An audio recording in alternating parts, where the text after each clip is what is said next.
The main issue that is running wild right now in Hollywood and the film industry is that many Hollywood celebrities out there, whether it's actors or actresses, they are getting confused between freedom of speech and freedom of consequences, to which, by the way, the latter does not exist. This is Mike Zero. Subscribe if you're new and like this video to see future updates. You can also follow me at Mike01. And thank you also very much for the great and kind support. Now, yes, freedom of consequences, it does not exist, but celebrities so happen to believe that it does exist. They feel that they can get away with anything without any form of consequences, right? Whether it's fans walking away, or fans boycotting their work, or calling them out, whether it's through social media or other outlets out there. We know that there's a lot of things going on with some of the top names, such as Robert De Niro, George Clooney, Julia Roberts, very familiar names out there that have been in the industry for decades. The biggest one, though, is Jane Fonda, when it comes to how insufferable she can really be when it comes to her political views, and how she forces it on to the general public, really driving away people at a record rate. Even her own long, loyal fans are calling it quits. Now, one thing about Jane Fonda is that some studios actually had a right mind and actually had some level of common sense by canceling her upcoming movies, canceling out deals, and calling it quits with Jane Fonda and saying no to her. And how she is actually reacting to this very day is actually quite mind-boggling. Now, we know one thing about Jane Fonda is that she will always, very much like Robert De Niro, play the victim card, play the blame game, and continue to actually say such terrible things about either Charlie Kirk, President Trump, his supporters, or anybody that so happens to have a different political opinion than Jane Fonda. Let's get into this. Now, with many Hollywood celebrities dealing with extensive pushback from the public due to their extreme political views getting mixed up with their careers, one significant development going on now involves more to do with actress Jane Fonda, who decided to complain about her films getting cancelled and her political views backfiring with the public. Now, Fonda recently delivered the following: "I think cancel culture is a toxic culture going on right now, and it's worse than ever before under Donald Trump, who encourages this childish behavior. And I will be very direct with my audience, who fortunately loves what I am doing and loves who I am and what I stand for.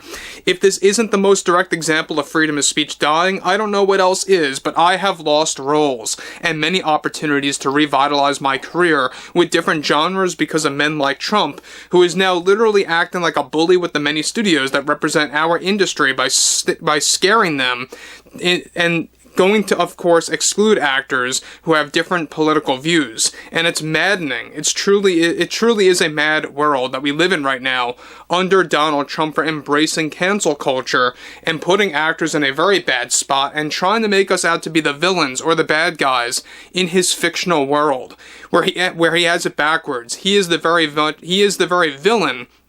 He is the very person causing so much negativity in our country right now. It's the reason why people are walking away from actors, sadly, and why so many executives are bending to Trump, because this man is too powerful. And mark my words, this man will stay in the White House to the end of time. He is not going to leave, period, the end. Trump is a madman who enjoyed watching actors like myself going through hardships and losing opportunities because we were very vocal about our political views about Charlie Kirk, Trump, and the many people part of his administration." So guys, let me just stop right there for one moment about Jane Fonda. Now, she's trying to actually turn cancel culture into something that is 100% driven by Trump, where in reality it has a lot to do with the fact that these celebrities, these actors and actresses that have said such terrible things about Trump supporters and Republicans and just Charlie Kirk supporters out there, and even Charlie Kirk himself, and how they politicized it, and how that backfired, and how people actually had a mind of their own to say, yeah, we don't agree with what you're doing right now, we're going to not support your work anymore. That has nothing to do with cancel culture in a way that they're thinking of, right? That's just people actually having a level head and not supporting someone's work because they actually do find their comments repulsive and disgusting, and they don't want to support somebody like that. It's not like they're actually doing this out of enjoyment, right? As if they're doing this for no reason at all. People just do not want to support actors that are either lecturing, the general public through their political views or saying such terrible things about specific individuals. But moving on, she continues, he's just not holding back and going all out to put an end to the film industry. It's just so saddening, and it makes me want to cry that cancel culture is now at an all-time high. So many people embrace it because it makes their miserable lives feel better when they actually see others to fail. I will never respect any American that supports this man, a man that is getting so many actors to lose work because they have a voice, and they are loud about it because they are passionate about this country and the free world.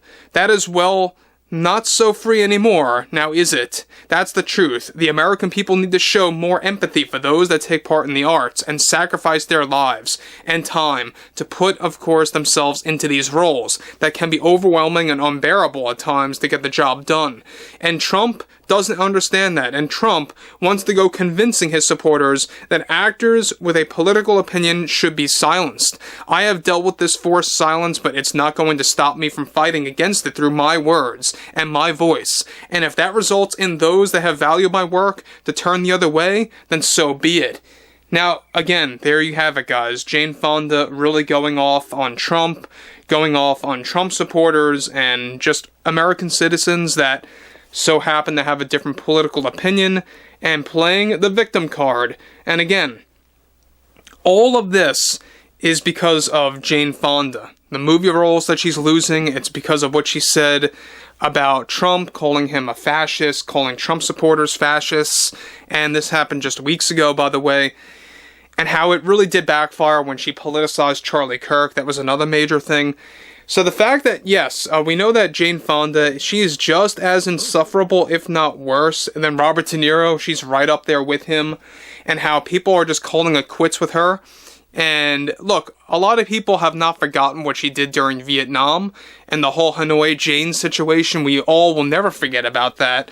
And for those of you that do not know anything about that, I do advise you educate yourselves on Jane Fonda's past during Vietnam. We'll do that, of course, in a whole other post down the road.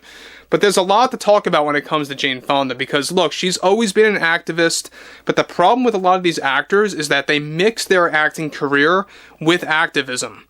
That's exactly why I like to call them activists. Alright, you've got people like Robert De Niro, George Clooney, Julia Roberts, Jane Fonda, so many others out there, you know, like Mark Hamill, for example, another extreme actor that mixes activism with his career.